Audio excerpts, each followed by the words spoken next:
आज हम स्टार्ट करेंगे chapter 12 teeth and tongue. Teeth मतलब क्या होता है? दांत। और टंग मतलब होती है जीभ।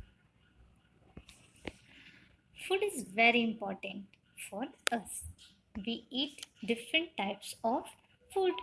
Different people have different liking for food. Food items vary in their taste and texture. To eat and enjoy the taste of food, we use our teeth and tongue. Let's read about these two parts of our mouth.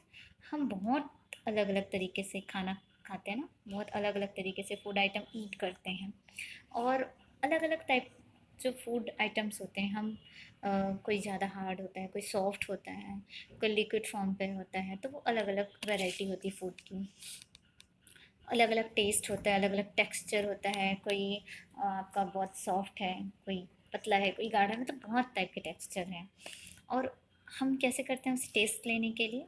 Food the taste of food, हम food का taste लेने के लिए क्या use करते हैं? Teeth और टंग का यूज़ करते हैं। और देखते हैं हमारी जो माउथ है, मतलब हमारा जो मुंह है, उसमें दो पार्ट्स होते हैं, टू पार्ट्स हैं माउथ के, teeth and second tongue. Okay, तो फर्स्ट हम स्टार्ट करते हैं अवर टंग, हमारा जो जीभ है उसके बारे में। Our tongue is made up of many groups of muscles. This muscles makes the tongue flexible. Lots of blood vessels supply blood to the tongue. The tongue helps us to many ways. It helps us to feel and taste food. The top of the tongue is covered with hundreds of small bumps called papilla. This gives the tongue its rough texture. The papillae have thousands of taste buds that helps us to taste the food we eat. When we taste or eat something, the taste buds send messages to the brain, and the brain is turn tell us the type of taste. Some parts of the tongue can identify some taste better than other part. अब हम अपने टंग के बारे में जानते हैं। वैसे भी हमको पता है जीभ किसके काम आता है? टेस्ट करने के लिए। अलग अलग जो टेस्ट होते हैं वो जीभ से ही होते हैं, जीभ से हम फील करते हैं। बट हम और ज़्यादा उसके बारे में जानते हैं। तो ये जो जीभ होता है, टंग होता है, बहुत सारे मसल्स का समूह होता है, मसल्स का ग्रुप होता है, उससे मिलके बना होता है। इसकी वजह से फ्लेक्सिबल होता है। हम जीभ को, टंग को इधर उधर मूवमेंट कर सकते हैं, लेफ़्ट राइट अप डाउन, बहुत ज़्यादा फ्लेक्सिबल होता है। ओके, एंड इसमें बहुत सारे ब्लड वेसल्स होते हैं जो ब्लड सप्लाई करते हैं टंग में। ओके, और इसकी मदद से ये बहुत अलग अलग वेज आप फ्लेक्सिबिलिटी इसी की वजह से होती है। अब आपका रफ़ टेक्सचर देखेंगे, ऊपर में जो आपका रफ़ टेक्सचर होता है आप देख सकते हैं, खुरदुरा। ठीक है, यहाँ पर बहुत सारे क्या होते हैं? स्मॉल बम्प्स होते हैं, 100 स्मॉल बम्प्स होते हैं, जिसे हम पेपल कहते हैं। और यही रफ़ टेक्सचर देता है पेपले। ठीक है, 1000 से भी ज़्यादा होते हैं। और यहाँ पर टेस्ट बर्ड होते हैं। टेस्ट बर्ड मीन्स स्वाद कलिका, हिंदी में बोलोगे तो स्वाद कलिका अलग अलग तरीके की होती है। देखेंगे जैसे बीटर मीन्स कड़वा, जो आपका पीछे का पार्ट होता है जीभ का, मतलब सबसे लास्ट का, यहाँ पर आपको कड़वा ज़्यादा महसूस होगा। सोर मीन्स खट्टा, जीभ के इस पार्ट में आपको खट्टा ज़्यादा महसूस होगा। सॉल्टी मीन्स यहाँ पर, सॉल्टी आपको यहाँ पर, सॉल्ट मतलब नमकीन वाला स्वाद। ठीक है, एंड नेक्स्ट है सबसे स्टार्टिंग का जो पार्ट होता है जीभ का, सबसे ऊपर का जो भाग होता है उसे स्वीट कहते हैं। ओके, तो यहाँ पर से आपको समझ में आएगा taste zone in tongue, taste कौन कौन से जोन में आपको कहाँ कहाँ पर कैसा कैसा टेस्ट आता है। केयर ऑफ टंग, अब आप क्या करेंगे? केयर मतलब अब अपनी जीभ का ख्याल आप कैसे रखेंगे? Avoid eating very spicy food, आप हमेशा जो तीखा खाना रहता है उसको अवॉइड करिए। Use a tongue cleaner to clean the tongue, आप हमेशा टंग क्लीनर मीन्स जीभी का इस्तेमाल कीजिए टंग को साफ़ करने के लिए। Avoid drinking very hot beverage, आप हमेशा जो हॉट बेवरेज है, जो गरम, जैसे आप गरम चाय पी लेते हैं या गरम कॉफ़ी पी लेते हैं, तो बहुत ज़्यादा गर्म है तो मत पीजिए, इसको अवॉइड कीजिए। टीथ, अब हमने टंग के बारे में पढ़ा था, अब नेक्स्ट है teeth. You must not be able to bite into an apple or take a bite from a slice of pizza if you did not have teeth. Teeth help us to chew food so that it is digested properly. They give shape to our face and also help us to speak clearly. Digestion of food begins in the mouth when food is mixed with saliva. अब आप देखेंगे teeth का क्या होता है। अगर आपके पास दांत नहीं होंगे तो आप क्या करेंगे, भोजन को खा नहीं पाएंगे, ईट नहीं कर पाएंगे, एप्पल को कट नहीं कर पाएंगे। पिज़्ज़ा भी खाओगे तो पिज़्ज़ा कैसे कट करोगे, टीथ की हेल्प से करोगे। तो अगर आपके पास दांत है नहीं, टीथ नहीं है, तो आप भोजन को चबा नहीं पाओगे। भोजन को चबाओगे मीन्स फूड को आप चबाते हैं और चबाने के साथ हम डाइजेस्ट करते हैं। अगर हम चबा नहीं पाएंगे अच्छे से तो वो फूड आइटम अच्छे से प्रॉपरली डाइजेस्ट नहीं हो पाएगा। ओके, टीथ एक परफेक्ट शेप देता है हमारे फेस को। आप देखेंगे कि जो टीथ है वो इस तरीके से, जिसकी टीथ नहीं रहती है, जो बुजुर्ग हो जा रहते हैं उनकी टीथ क्या हो जाती है, झड़ जाती है, नहीं रहती।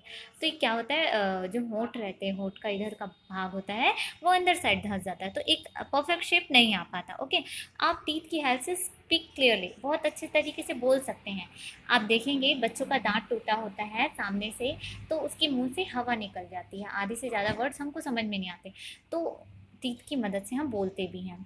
अब आप देखेंगे मुंह में जब हम लोग भोजन को ईट करते हैं, चबाते हैं, च्यू करते हैं, तो इसमें सलाइवा मिक्स होता है, मीन्स लार मिक्स होता है, और उसकी वजह से आपका फूड आइटम डाइजेस्ट होता है। Okay, next page 71 page number में आएंगे।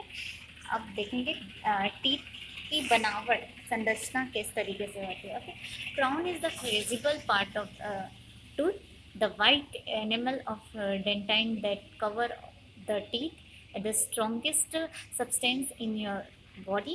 Root is the anchor of tooth that extends into the jawbone. Old people often lost their teeth and the dentures of false teeth.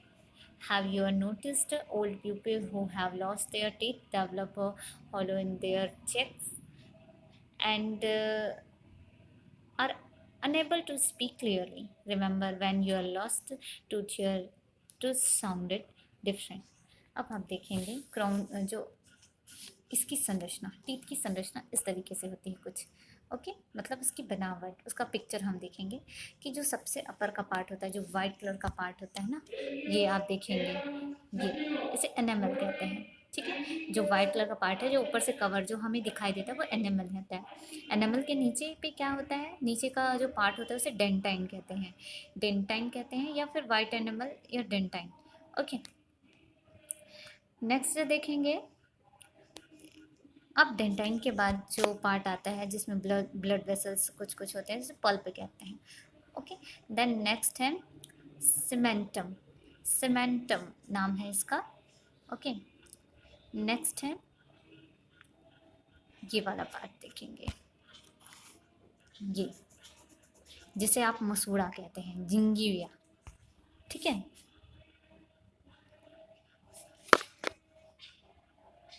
अब आप ये देखेंगे जहाँ से दांत जुड़ा होता है नीचे का, क्या बोलेंगे, एल्वेलर बोन, अल्वेयर बोन।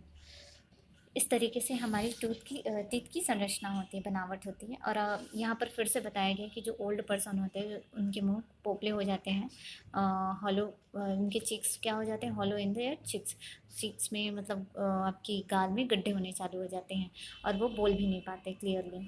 तो ये दांत ना होने के कारण होता है। टाइप्स ऑफ टीथ, अब हम टीथ की टाइप्स भी देखेंगे कि अलग अलग तरीके से टीथ होते हैं। During our life time we develop two set of teeth. हमारे पूरे लाइफ में, पूरे लाइफ टाइम में, पूरे जीवन काल में दो सेट टीथ होते हैं, दो बार टीथ आते हैं। Milk teeth appear in a babies. आप जब देखेंगे कि जब छोटे बच्चे होते हैं तो उनके दांत आते हैं, उसे हम मिल्क टीथ कहते हैं। फिर वो उनके दांत गिरते हैं, टूटते हैं, और फिर कुछ ही मंथ में उनके नए दांत आते हैं। There are 20 milk teeth. उनके पास 20 मिल्क टीथ, दूध के दांत बोलो तो 20 दूध के दांत होते हैं। दिस ग्रेजुअली स्टार्टेड फॉलिंग और दे रिप्लेस बाय न्यू टीथ। अब जब वो टूटते हैं तो आपको उसकी जगह पे नए टीथ आते हैं, और वो परमानेंट होते हैं, वो नहीं टूटते। वो सीधा आप कब, जब आप ओल्ड हो जाओगे, जब आप पुराने हो जाओगे, जब बूढ़े हो जाओगे तब ये टीथ वापस गिरते हैं। That second set of teeth that appear to replace the milk teeth, दूध वाले दांत की जगह पे आपके सेकेंड टीथ आते हैं। An adult has 32 permanent teeth, और जो जवान हो जाते हैं, जो एडल्ट हो जाते हैं, उनके पास 32 परमानेंट टीथ होते हैं हमेशा के लिए। This last a life time is take proper care of them and take a diet rich in calcium and phosphorus. और ये लाइफ टाइम के लिए होते हैं, और हमें केयर करने के लिए क्या करना चाहिए, कैल्शियम और फॉस्फोरस से जो हमारी डाइट में है वो लेना चाहिए। कैल्शियम भी रहना चाहिए और फॉस्फोरस भी रहना चाहिए हमारी डाइट में, खाने पीने में। Teeth teeth are of 4 kinds. Teeth जो होते हैं मतलब जो दांत हैं वो 4 तरीके से होते हैं, 4 प्रकार के होते हैं। The grinder in our mouth and characters of all adult mammals. Okay, अब आप देखेंगे कि हमारे जो 4 टाइप के टीथ हैं वो कौन कौन से हैं। तो सबसे पहले हम ये कॉलम देख लेते हैं, ठीक है। Work done by dam. अब 4 टाइप के टीथ हैं, 1 2 3 4, 4 हैं टीथ, और उनके क्या क्या वर्क हैं। तो सबसे पहले हम नाम देखते हैं, क्या क्या नाम है। इंसिसर, इंसिसर जो होते हैं वो 8 होते हैं, 8 इंसिसर होते हैं। इंसिसर है मीन्स इस टीथ का नाम है। कैनाइन, कैनाइन भी, कैनाइन 4 होते हैं। प्रीमोलर 8 होते हैं एंड मोलर 12 होते हैं। अब देखेंगे इंसिसर कैसे दिखता है। इंसिसर लाइक दिस, इंसिसर, ठीक है। सेकेंड है कैनाइन, कैनाइन इस तरीके से आपको पिक्चर में दिखाई दे रहा है। अब है नेक्स्ट प्रीमोलर, प्रीमोलर 8 सेट होते हैं, उसके 8 होते हैं, सॉरी सेट नहीं है, 8 होते हैं premolar. And molar like this 12। अब आप देखेंगे बाइटिंग फ्रंट टीथ, इंसिसर जो आपकी दांत होते हैं, इंसिसर कहाँ होते हैं, ये इसे आप इंसिसर कहते हैं क्योंकि ये सामने में होते हैं, 4 ऊपर 4 नीचे। ओके, तो इनका काम है बाइटिंग फ्रंट टीथ, जो सामने का दांत है काटने के काम आता है, ठीक है। आप कुछ भी चीज़ काटते हैं फाड़ते हैं तो सामने की टीथ से वो करते हैं। Tearing teeth, canine. अब आप देखेंगे कैनाइन कहाँ पर होते हैं, साइड पे होते हैं, ठीक है। Cracking and crushing, premolar, crack मतलब तोड़ना और क्रश करना मतलब मिलाने का काम करते हैं प्रीमोलर स्टेज। ग्राइंडिंग मतलब मोलर, ग्राइंड करना मतलब पीसना, मतलब आपकी जो पीछे की जिसे आप दाढ़ा कहते हैं पीछे, मतलब एकदम लास्ट साइड पे, तो ये मोलर ट्रेट ग्राइंड करने का काम करता है, पीसने विसने का काम करता है। ओके, ये 12 होते हैं। तो इससे आपको समझ में आ गया, फर्स्ट इंसिसर, कैनाइन, सेकेंड है, थर्ड है प्रीमोलर, फोर्थ है मोलर। तो आपको नेम याद होना चाहिए, साथ में वर्क डन बाय देम, ये भी नेम होना चाहिए। ओके, नेक्स्ट हम रीड करते हैं tooth decay. When teeth are not cleaned properly, a thin layer of food particles are formed in between and on the surface of our teeth. This is known as plaque. It causes holes and cavities in teeth, tooth enamel, thus tooth decay causes. अब tooth decay means आप जब अपनी teeth को properly clean नहीं करते, साफ़ नहीं करते, तो उस दांत में, उस टीथ में एक थीन लेयर, पतली सी लेयर चढ़ जाती है, किसकी, फूड पार्टिकल्स की, भोजन के टुकड़ों की। ओके, और इसे क्या कहते हैं, जिससे कि प्लेकी कहते हैं, प्लेकी कहते हैं। और इसमें इसकी वजह से होल्स छेद होना चालू होते हैं, कैविटीज़ येलो या नोनेस चालू हो जाती है। अब कुछ डिके केसेस है, tooth tooth acne, holes of cavities, holes और cavity, weak teeth, bleeding gums. तो ये सारी चीज़ें हो जाती है। वीक टीथ मीन्स कमज़ोर दांत हो जाते हैं, ब्लीडिंग गम्स आपके मसूड़ों से खून निकलना चालू हो जाता है, ठीक है। इसके साथ ही ये हम लोग ये वाला पार्ट यहीं पर फिनिश करते हैं। नेक्स्ट वीडियो में नेक्स्ट पार्ट कंप्लीट करेंगे। Okay, thank you friend, have a nice day.